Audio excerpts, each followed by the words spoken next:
नमस्कार, आप देख रहे हैं मिड डे एजेंडा। मैं हूं आपके साथ राजश्री थवाइत। आज हम बात करेंगे बेहद ही महत्वपूर्ण और संवेदनशील मुद्दे पर। जी हां, मध्य प्रदेश से आज राष्ट्रभक्ति का साउंड अपग्रेड सामने आया है।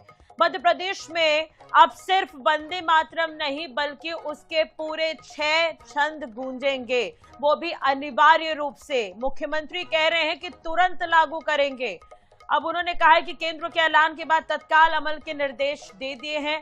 सरकार का कहना है कि इससे शहीदों को सच्ची श्रद्धांजलि मिलेगी और राष्ट्रभक्ति की भावना और प्रबल होगी। प्रधानमंत्री नरेंद्र मोदी का आभार भी मुख्यमंत्री ने जताया है। लेकिन कहानी में थोड़ा ट्विस्ट है। कांग्रेस विधायक आरिफ मसूद ने इसे मजहबी आजादी का सवाल बता दिया है। हालांकि कोई पहली दफा नहीं है जब वंदे मातरम को लेकर विरोध जताया जा रहा है। इससे पहले भी इस पर विरोध हुआ है। ये भी कहा गया है कि हम वंदे मातरम नहीं बोलेंगे, हम वंदे मातरम के समय खड़े नहीं होंगे। ये कई बार समुदाय विशेष की तरफ से कहा गया है। उनका ये भी कहना है कि मामला सम्मान का नहीं है। आरिफ मसूद कह रहे हैं कि ये मामला सम्मान का नहीं है, अधिकारों का है। तो क्या अब राष्ट्रभक्ति भी अनिवार्य उपस्थिति दर्ज कराएगी? ये बड़ा सवाल है। इस पर ही हम चर्चा करेंगे।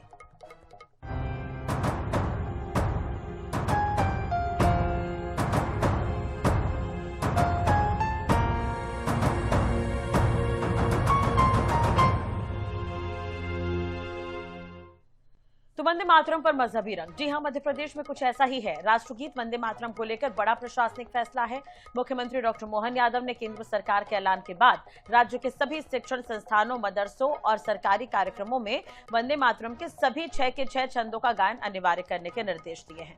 मुख्यमंत्री ने कहा है कि आजादी की लड़ाई में वंदे मातरम ने देशवासियों में ऊर्जा भरी थी और अब हर सरकारी कार्यक्रम में जन गण मन से पहले इसका ससम्मान गायन किया जाएगा। हालांकि इस फैसले पर सियासत तेज हो गई है। कांग्रेस विधायक आरिफ मसूद ने इसका विरोध करते हुए इसे धार्मिक स्वतंत्रता के अधिकार से जोड़ा है।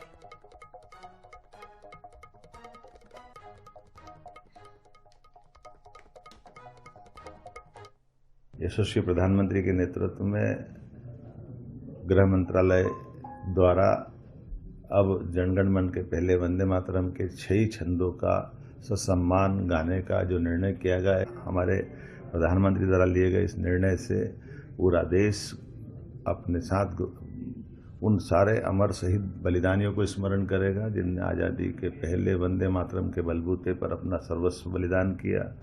हम सबके लिए सौभाग्य की बात है, माननीय प्रधानमंत्री ने जो ये निर्णय लिया है कि हम अपने पूरे वंदे मातरम को गाएंगे।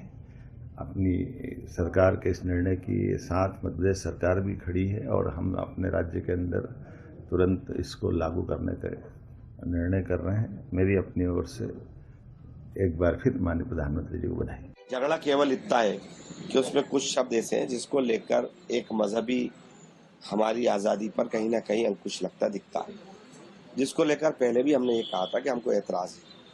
अब उन्होंने जिस तरह का अभी आदेश निकाला है वो बहुत सारे लोगों को मिला है, किसी को नहीं मिला, लेकिन तमाम लोग एक राय होकर फैसला लेंगे। मैं कहता आया हूं, जिसको हिंदुस्तान में रहना है उसको वंदे मातरम गाना ही होगा। वंदे मातरम ये हम सबका सम्मान है, ये हमारा मान है। और वंदे मातरम के गायन के माध्यम से जहां हम एक और इस देश की एकता अखंडता को कायम रखने का संकल्प लेते हैं, तो दूसरी तरफ हम हजारों हजारों लाखों उन क्रांतिकारियों के प्रति भी अपनी कृतज्ञता ज्ञापित करते हैं जिन्होंने इस देश की आजादी के लिए सर्वस्व न्यौछावर किया। वो लोग जो वंदे मातरम का विरोध कर रहे हैं वो देशद्रोही है। उनको हिंदुस्तान में रहने की कोई अधिकार नहीं है। खाएंगे यहाँ का और गाएंगे कहीं और का, ये नहीं चलेगा। तो सुना आपने किस तरह के बयान इस पर सामने आए हैं। राजनीति गर्मा रही है मध्य प्रदेश में। फिर से वो पुराना इतिहास ही देखने को मिल रहा है। जब विवाद इस पर शुरू हुआ था, बीच में इस पर यह भी विवाद सामने आया था कि वंदे मातरम ना तो हम बोलेंगे, ना तो वंदे मातरम के चलते समय हम खड़े होंगे। अब इस पर यह विवाद है कि वंदे मातरम के जो 6 छंद है उसे पूरा गाने को लेकर भी अब आपत्ति है। सागर कसेरा है बीजेपी प्रवक्ता, हमारे साथ जुड़ गए हैं। टीकाराम कोस्टा है प्रदेश उपाध्यक्ष है कांग्रेस ओबीसी की तरफ से हमारे साथ जुड़े हुए हैं। रमेश शर्मा वरिष्ठ पत्रकार हमारे साथ जुड़े हैं। तौकीर निजामी जी मुस्लिम स्कॉलर हैं, हमारे साथ फोन लाइन पर बने हुए हैं। सबसे पहले तौकीर जी से ही बात कर लेते हैं। तौकीर जी, स्वागत है INS 24/7 पर। आपत्ति कहां पर है सर? और अभी आप विश्वास सारंग को भी सुन रहे थे, उनका कहना है कि जिनको देश में रहना उन्हें वंदे मातरम तो गाना पड़ेगा, जो नहीं गा रहे वो देशद्रोही है, वो कहते हुए नजर आ रहे हैं विश्वास सारंग। क्या आपत्ति है वंदे मातरम से? तौकीर जी। अभी तक जहां तक की बात कर रहे हैं, पहली बात तो ये संघ आरएसएस से लेकर आज जो ठेकेदारी ले रहे हैं पूरे देश की, जो कह रहे हैं यहाँ की खाते हैं कहाँ की बजाते हैं। अरे भाई, ना तुम्हारी खाते हैं ना तुम्हारी बजाते हैं। सबसे बड़ी बात तो इनको ये अपने गिरेबानों में झांक कर मैडम ये देखना पड़ेगा कि भारत का एक संविधान है और भारत का संविधान हमको ये आजादी देता है कि हम क्या खाएंगे, क्या पहनेंगे, कैसे रहेंगे, पूजा कैसी होगी, सारी चीजों की आजादी है। और जबरदस्ती किसी चीज को किसी के ऊपर थोपना, ये तो हिटलर शाही है। ये मान ले कि प्रजातंत्र। लेकिन आपत्ति तो उस समय भी थी, आप लोगों को जब 2 ही स्टेंजा रखे गए थे उस समय क्या आपत्ति नहीं थी? वंदे मातरम को लेकर तो शुरू से ही आपत्ति है। उसमें जब सारे उलमा, सारे लोग, जितने भी लोग हैं दूसरे धर्म के सारे लोग इस बात को कहते हुए नजर आ रहे हैं, तो सरकार को भी सब चीजों को समझना चाहिए। अब देखिए, इनको तो पिच वो चाहिए होती हिंदू मुस्लिम वाली उस पे खेलने के लिए। अरे पहले भी 2014 के पहले भी भारत था। इस भारत में पहले भी लोग अपने तरीके से सब चीजें करते थे।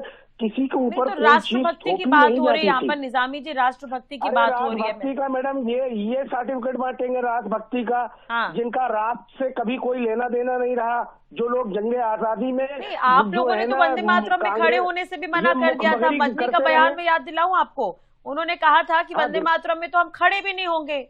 तो मैं तो अभी भी आपसे पूछ रही हूँ कि आप लोग खड़े हो पाएंगे कि नहीं वंदे मातरम जब चलेगा? अब तो आदेश निकल गया है, सीएम कह रहे तुरंत लागू करेंगे इसे, आप क्या करेंगे? चलिए मैं आपको मैडम बताता हूँ कि केरल में 2 हिंदू परिवार थे, उनके बच्चे क्रिश्चियन थे, जिन्होंने वंदे मातरम पर स्कूल में जब किया गया तो वो खड़े भी नहीं हुए, कोई भी नहीं हुआ खड़ा वहां पर।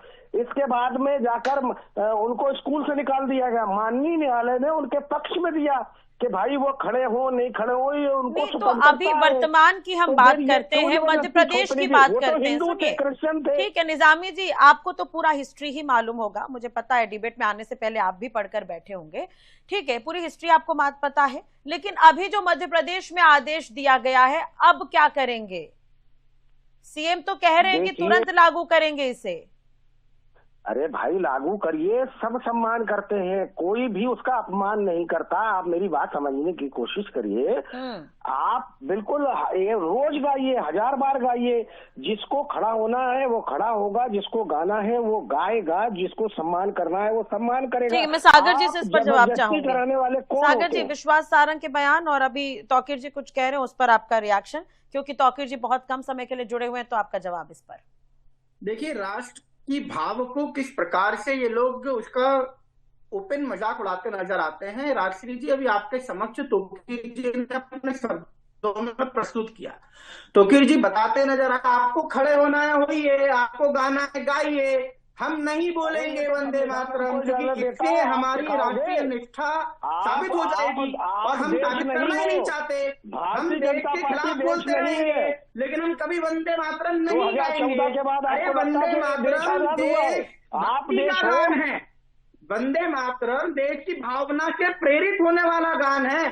वंदे मातरम वो गीत है जिसने राष्ट्रीयता के भाव को क्रांतिकारियों के अंदर, वंदे मातरम वो गीत है जिसको कहते कहते भगत सिंह, चंद्रशेखर आजाद और सुखदेव जैसे लोग फांसी पर लटक गए। और आप ये बात करते हैं कि वंदे मातरम हम नहीं गाने वाले, जिसको गाना है वो गाए। अत्यंत शर्मनाक है राजश्री जी, हमारे देश में आज भी इस प्रकार के तत्व जीवित है जो हमारे देश से प्रेम नहीं करते, देश की भाव उनकी अंतरात्मा में नहीं गोंदते। ये बहुत ही शर्मनाक विषय है। और इसीलिए भारत के अंदर आप जैसे लोगों को जब जगह मिलती है तब भी हम ये कहने से कतराते हैं पूरे समाज की तरफ से बात रख रहे हैं, इस बात का ध्यान रखेंगे। हमारी माँ है, पूरे समाज की तरफ से आप बात रख रहे हैं, इस बात का ध्यान रखिएगा। आपने क्या कहा? पूरे समाज को निकाल दिया जाए। राजश्री जी, अगर वंदे मातरम, अगर आप वंदे मातरम का अपमान करते हैं तो ये हजारों करोड़ों उन लोगों का अपमान है जो देश के अंदर देश की भावना से प्रेरित होकर कार्य कर रहे हैं। और ये अपमान कैसे कह सकता है हिंदुस्तान, कैसे कह सकता है बताइए? ठीक है, सुनिए। माननीय हाँ, निजामी जी आप केरल से मंगा लो आदेश, देख लो आप। पर वंदे मातरम का अपमान कर रहे हैं, जिस गीत को 100 साल पूरे हो रहे हैं, गर्व से कहना चाहिए वंदे मातरम। अत्यंत शर्मनाक है राष्ट्रीय जी, ये बहुत निंदनीय है। राष्ट्र पहले है, राजनीति बाद में आती है। राष्ट्रीय प्रतीकों का सम्मान किसी धर्म के खिलाफ नहीं होता, बल्कि भारत के पक्ष में है। आप भारत के पक्ष में बात नहीं करेंगे? ठीक है, आपने ये कहा कि आप लोग इसका विरोध नहीं करते हैं, लेकिन जो शब्द आप इस्तेमाल कर रहे हो वो कटुता नजर आ रही है तौकीर जी। आप मेरी बात को अन्यथा मत लीजिए, लेकिन वो कटुता नजर आ रही है तौकीर साहब। देखिए, कटुता ये इनके शब्दों में नहीं आ रही है, ये हिटलर शाही चला रहे हैं। देश लोकतंत्र और संविधान से चलेगा। हिटलर शाही से परेशानी है, वंदे मातरम से परेशानी है, या फिर इस पर राजनीति करनी है, या फिर से वही बवाल चाहिए जो पहले हुआ था? एक मिनट कसेरा जी, एक मिनट तौकीर साहब, हिटलर शाही से परेशानी है, वंदे मातरम से परेशानी, या फिर वही बवाल करना है जो पहले हुआ था फिर से? क्या हाँ देखिए मैडम, मैंने कितने अदब के साथ कहा है कि संविधान हमको इसकी इजाजत देता है कि हमको क्या खाना है, क्या पहनना है, कैसे रहना है, पूजा पद्धति हमारी कैसी होगी। तो उसमें मैं कह रहा हूँ कि भाई संघ आरएसएस बीजेपी के लोग जबरदस्ती में कोई चीज को, आप मेरे सवाल का जवाब नहीं दे रहे, आप फिर से संघ आरक्षित बीजेपी के लोग इस पर आ रहे। मैं जो आपसे सवाल पूछ रही हूँ कि वंदे मातरम को जो लेकर जो नियम अब लागू करने जा रही है सरकार, सीएम ने कह दिया तुरंत लागू कर, उस स्थिति में आप लोग क्या करेंगे? देखिए, फिर मैं क्लियर कर रहा हूँ आपको कि हमारे सारे उलमा से लेके जितने भी लोग हैं सबने क्लियर कहा है कि वंदे मातरम से देशभक्ति दिखाने की जरूरत नहीं है कि आप हम वंदे मातरम गाएंगे तो ही हम देशभक्त कहलाएंगे। रमेश जी, आपको नहीं लगता ये जहर घोलने वाली बातें? आपने कुछ 2-4 बयान सुने होंगे, अभी आरूफ मसूद का बयान सामने आ गया, एक बयान ऐसा भी है कि हमारा सिर भी कट जाएगा तो हम वंदे मातरम पर ना तो खड़े होंगे ना तो बोलेंगे। इस तरह के बयान जो आ रहे हैं देश भर में वंदे मातरम को लेकर, क्या ये ठीक है? और अभी निजामी जी को भी आप सुन रहे हैं, क्या कुछ कहेंगे? देखिए, मोटे तौर पर मुझे जो लग रहा है कि हर चीज भारत में राजनीति इसको 150 साल हो गए, और ये 1875 में लिखा गया था। 1875 पर कोई विरोध नहीं हुआ और सबने गाया। कांग्रेस की जो अधिवेशन होते थे, रमेश मैं दोबारा आऊंगी आपके पास, थोड़ा सा ऑडियो में प्रॉब्लम है सर, मैं दोबारा आऊंगी आपके पास। ठीक है, कांग्रेस की तरफ से क्या कुछ रिएक्शन उस पर भी हम बात कर लेते हैं। टीकाराम जी, क्या कुछ कहना है इस पर? मीटिंग हुई थी बहुत पहले, स्टेंजा हटाए गए थे, तमाम लोग मौजूद थे उस वक्त, लेकिन अब 6 छंद जरूरी कर दिए गए हैं सरकार की तरफ से। भारत एक लोकतांत्रिक देश है और यहाँ पर संविधान ने सभी को बराबर के अधिकार दिए हैं। किसी भी जाति धर्म विशेष का कोई भी व्यक्ति हो, उसको पूर्ण स्वतंत्रता है अपने धर्म परंपराएं का निर्वहन करने का। परंतु जो आज वंदे मातरम के ऊपर से जो भारतीय जनता पार्टी जो कदम उठा रही है, वह एक तरफा कदम है। क्योंकि अगर ऐसे कोई नियम लागू करना है तो सबसे पहले आपस में बैठकर बात करना चाहिए और उसके बाद नियम लागू करना चाहिए। ये प्रजातांत्रिक देश के लिए उचित नहीं है। और दूसरा, आज जो राष्ट्रवाद का सर्टिफिकेट बांट रहे हैं, देश की आजादी में इन्होंने अंग्रेजों को मुखबरी की, स्वतंत्रता संग्राम सेनानियों को पकड़ाने में मदद की और पेंशन लेते रहे, वो आज राष्ट्रवाद का प्रमाण बांटेंगे और वो बताएंगे हमको कि राष्ट्रगीत कौन सा गाना है। भाई, जनगण मन में क्या आपत्ति थी? और ये अभी पश्चिम बंगाल में चुनाव है, इस कारण से वंदे मातरम को हवा दी जा रही। भारतीय जनता पार्टी द्वारा चुनाव को ध्यान में रखकर नहीं अंग्रेजों के माध्यम से हुआ, जिस पार्टी ने अंग्रेजों के साथ मिलकर देश के बंटवारे कर दिए हैं। भाई, हमारा ये कहना है वाली जो पार्टी का इतिहास रहा हो, उनके हम सीखेंगे। संविधान में सबको बराबर अधिकार प्राप्त है। यदि किसी को कोई आपत्ति है तो उस पर भी विचार करना चाहिए। या तो आप संविधान बदलिए, फिर संविधान बदले, संविधान में सबको अपने धर्म का पालन करने का अधिकार है। तो फिर भारतीय जनता संविधान ने सबको अपने धर्म का पालन करने का अधिकार दिया है, तो जहर खोलने का काम बाकी धर्म के लोग क्यों नहीं कर रहे हैं फिर? भाई, इस तरह का उन्होंने बयान देश और की क्यों नहीं आजादी में निकल कर योगदान सामने दिया आ रहा है। है? कभी ये आप AIMIM गलत प्रमुख वो बोल जिस- देते हैं, वो जिस कभी समुदाय कोई के लिए आप बोल रहे हैं वो कभी जहर नहीं गोया उन्होंने तो देश की आजादी के लिए कुर्बानियां दी हैं, हाँ। समझे, अनेकों कुर्बानी दी हैं और इस देश के उत्थान में उनका योगदान है। अंग्रेजों के साथ और ये संघर्ष भारतीय करके जनता भारत के पार्टी टुकड़े जो करने का अंग्रेजों की योगदान था। गुलामी करते थे, चाटुकारिता करते थे और अंग्रेजों की उनसे गुलाम कौन हुआ? जिसने पेंशन काला लेते पानी की थे, सजा ली आज वो वो अंग्रेजों का सर्टिफिकेट गुलाम बनता हुआ? है क्या? या जो ऐसी कमरों में बैठ करके नामी सजा और काटते थे वो भारतीय अंग्रेजों का संविधान गुलाम हुआ? में जब अरे सभी को मौलिक आपका अधिकार चश्मा प्राप्त बदलिए है अपनी टीकाराम जी, स्वतंत्रता के, तो उनका हनन आपका न किया चश्मा बदलिए। जाए और खूबी इस सरकार के प्रकार द्वारा। देशभक्ति राजभक्ति नहीं होती है। आपको गर्व से बोलना चाहिए वंदे मातरम, और वंदे मातरम न कहने के बजाय बहाने ढूंढते नजर आ रहे हैं। अत्यंत शर्मिंदगी की यह बात है। क्या वंदे मातरम में भारत माता को प्रणाम करना धर्म के खिलाफ है? बताइए। क्या स्वतंत्रता संग्राम के समय रमेश जी की आवाज आ रही है क्या? समुदाय तक सीमित था? बताइए। चलिए तौकीर साहब भी चढ़े गए। ठीक है कसेरा जी, एक सवाल। ठीक है कसेरा साहब, हाँ सागर जी, एक छोटा सा सवाल है मेरा। रविन्द्रनाथ टैगोर, सुभाष चंद्र बोस, इन दोनों ने ही उस वक्त थोड़ी चिंता जताई थी कि मुस्लिम समुदाय असहज हो सकता है। ये बहुत पहले चिंता जताई गई थी, उसके बाद मीटिंग हुई थी, 2 स्टेंजा बस रखे गए, बाकी के स्टेंजर्स को हटा दिया गया, लेकिन अब उसे अनिवार्य किया जा रहा है। तो क्या इस पर चर्चा या बातचीत नहीं हुई? क्या हो सकता है इससे? अगर चर्चा या बातचीत नहीं हुई तो आगे चलकर स्थिति खराब हो सकती है थोड़ी। मैं बताता हूँ राजश्री जी, देखिए वंदे मातरम किसी भी धर्म विशेष का गीत नहीं, हाँ। या भारत माता के प्रति कृतज्ञता का प्रतीक है। ठीक है, इसका सम्मान करना किसी पर भी दबाव नहीं है, बल्कि राष्ट्र के प्रति अपनी श्रद्धा को व्यक्त करना है। हम वंदे मातरम में क्या कहते हैं? सुजलाम सुफलाम मलयज शीतलाम। ये कविता से बहुत ऊपर उठ के मिट्टी की खुशबू को बयां करती है। ये भारत की तस्वीर है जिसके लिए क्रांतिकारियों ने हंसते हंसते फांसी के फंदे को चूम लिया, और इस पर इतिहास गवाह। ये इतिहास, ठीक है, इतिहास पर हम जाएंगे, इतिहास पर जाने के। ठीक है, हाँ, मुख्तार अहमद अंसारी, मैं आपसे ये पूछ रही हूँ कि ठीक है अब्दुल गफ्फार खान, कसेरा साहब मेरा सवाल तो समझिए थोड़ा, कसेरा साहब सवाल समझिए थोड़ा।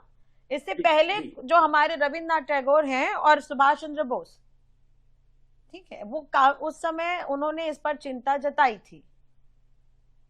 क्या थोड़ा सा विचार विमर्श हो सकता था क्या? मैं पर जवाब दे रहा हूँ। मुस्लिम स्वतंत्रता से नहीं, राष्ट्रवादी आंदोलन में वंदे मातरम की परंपरा से जुड़ते रहे, उनमें मौलाना अब्दुल कलाम का नाम आता है। कांग्रेस के प्रमुख नेता रहे, आजादी के आंदोलन के स्तंभ भी माने गए। ठीक है, मेरा सवाल आप शायद नहीं समझ पाए। अब्दुल गफ्फार खान, सीमांत गांधी, रमेश जी जुड़ गए दोबारा। ठीक है, मैं इस पर एकदम शॉर्ट में जवाब चाहिए होगा, समय निकल जाता है, समय निकल जाता है, वाद विवाद में समय निकल जाता है, विषय नहीं स्पष्ट हो पाता। रमेश जी, निजामी जी भी हमारे साथ बने हुए हैं, आप उस समय कुछ कह रहे थे, अपनी बात पूरी करिए सर। देखिए, मैं ये बात कह रहा था कि वंदे मातरम 1875 में लिखा और इसका पहला विरोध 1937 में हुआ। 1937 वो कालखंड है जब पाकिस्तान की रूपरेखा सामने आई। तो चूंकि ऐसा लगा कि कहीं ऐसा ना हो, हमको भाईचारा ना बिगड़े, तो ये उसके 4 लाइनें उसकी हटा दी गई। हाँ। तो 1937 के बाद जो इसका विरोध शुरू हुआ, भारत में एक बकायदा अंतरधारा ऐसी चलती है जो मुसलमानों को राष्ट्र की मूल धारा में जुड़ने नहीं देती, वो बहाने निकाल करके उनको अलग बना करके रखती है। वंदे मातरम में ईश्वर की आराधना है नहीं, ये तो मादरे वतन की प्रशंसा है, मादरे वतन की तारीफ है कि उसने हमको जन्म दिया। ईश्वर की आराधना तो इसमें है नहीं, इसमें किसी गॉड की आराधना नहीं है, किसी अल्लाह की आराधना नहीं है। ये तो धरती की, धरती को मां स्वरूप, हाँ, जिस धरती पर आप रह रहे हैं, जिस धरती का खाना आप खा रहे हैं। ठीक है, ठीक है। निजामी साहब।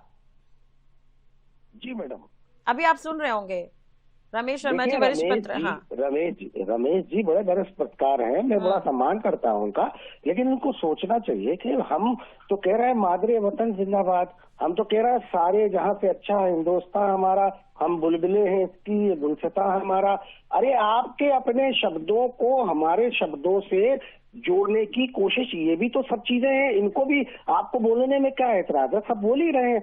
देशभक्ति का जो सर्टिफिकेट बांटा जा रहा है, जो ये वो लोग दिखाने की कोशिश कर रहे हैं जो लोग कभी इस देश के देशभक्त नहीं रहे। जो तो साहब, हम भी तो कहते हैं हमारा देश, हमारा वतन, सारे जहां से अच्छा हिंदुस्तान हमारा, हम भी कह रहे हैं वतन जिंदाबाद।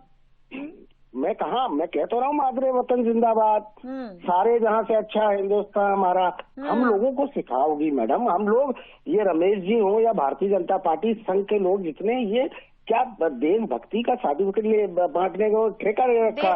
ये अभी रमेश जी ने एक जो पॉइंट किया कि बहाने ढूंढते रहते हैं।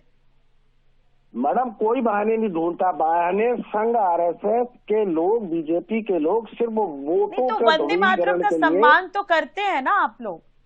वंदे मातरम का सम्मान तो वंदे मातरम जब चले तो खड़े तो हो जाएंगे ना तौकीर साहब। भाई मैंने कहा हम लोग तो हर चीज का आदर सम्मान करते हैं। हम तो इस मादरे वतन बोल दीजिए, खड़े हो पाएंगे कि नहीं आप लोग? देखिए मेरी बात पहले सुन लीजिए। मैं बादरे वतन को हम लोग 5 टाइम नमाज पढ़ते हैं और चूमते हैं इसी मिट्टी को। मैं आपसे बार बार यही रिक्वेस्ट कर रही हूँ, आप डेट, तारीखें, हिस्ट्री, आप तमाम चीजें कर लीजिए। मैंने एक छोटा सा सवाल पूछा कि वंदे मातरम जब चले तो हम खड़े हो सकते हैं या फिर नहीं, या फिर उसमें भी आप संविधान का सर्टिफिकेट देंगे, संविधान की बात करेंगे? राजश्री जी मैं एक बात जोड़ना चाहता हूँ। केरल जवाब नहीं देंगे सागर जी। राजश्री जी मैं एक बात जोड़ना चाहता हूँ कि कोर्ट ने कहा है कि किसको खड़ा होना किसको नहीं खड़ा होना, इसमें देशभक्ति का सर्टिफिकेट बांटने की जरूरत नहीं है।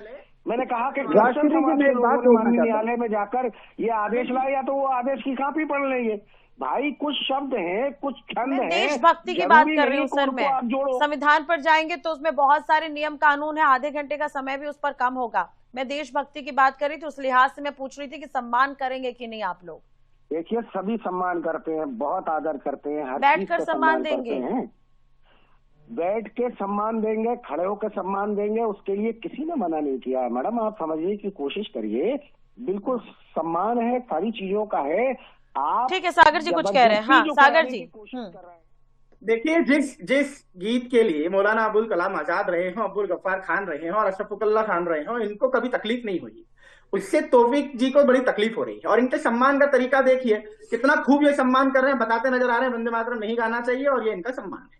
लेकिन आज जिस डिबेट पर हम हैं, इस विषय को मुझे लगता है इतना गंभीर अननेसेसरली बनाया गया है। चलिए अब ये तो देखेंगे, जब अभी अनिवार्य रूप से लागू होगा तो और भी रिएक्शन इस पर आएंगे। ठीक है टीकाराम जी, एक लास्ट रिएक्शन आपका सर, छोटा सा। बात सम्मान की है, ये मत भूलिएगा। कांग्रेस ने हमेशा कलकत्ता अधिवेशन में सबसे पहले 1896 में इसे स्वीकार किया था और राष्ट्रीय गीत के रूप में 1950 में इसको अपनाया। तो कांग्रेस का ऐसा कुछ नहीं है, परंतु हम कहते हैं भारतीय संविधान में जो मौलिक अधिकार प्राप्त हैं, किसी का इसमें हनन नहीं होना चाहिए। ठीक है, कर्तव्य भी है, मौलिक कर्तव्य भी है, शायद वो भी पढ़े तो बेहतर होगा। चलिए बहुत बहुत शुक्रिया आप सभी का जुड़ने के लिए और बातचीत करने के लिए। तो कुल मिलाकर वंदे मातरम के अनिवार्य गायन को लेकर मध्य प्रदेश में सियासत गर्मा गई है। एक तरफ सरकार इसे राष्ट्रभक्ति और शहीदों के सम्मान से जोड़ रही है, तो दूसरी तरफ विपक्ष इसे संवैधानिक अधिकारों और धार्मिक स्वतंत्रता का मुद्दा बता रहा है। अब देखना होगा कि ये फैसला राज्य की राजनीति और सामाजिक माहौल पर क्या असर डालता है। फिलहाल मिड डे एजेंडा में इतना ही। नमस्कार।